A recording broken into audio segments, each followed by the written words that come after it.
বড়সড় ডাকাতির ছক বানচাল করল এগরা থানার পুলিশ। আগ্নেয়াস্ত্র সহ গ্রেপ্তার ৫। আপনাদের আবারও জানিয়ে রাখি, এই মুহূর্তের বড় খবর, ডাকাতির আগেই আগ্নেয়াস্ত্র সহ ডাকাত দলকে গ্রেপ্তার করল এগরা থানার পুলিশ।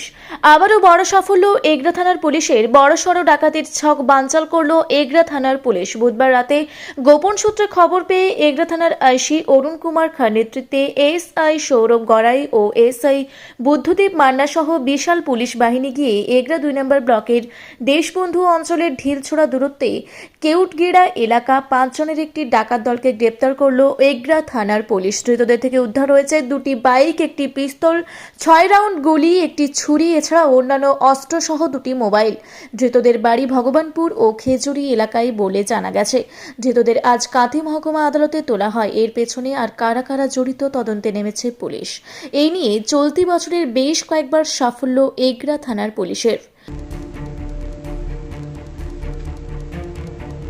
এগরা থেকে শঙ্কর দাসের রিপোর্ট, রূপসী বাংলা মিডিয়া।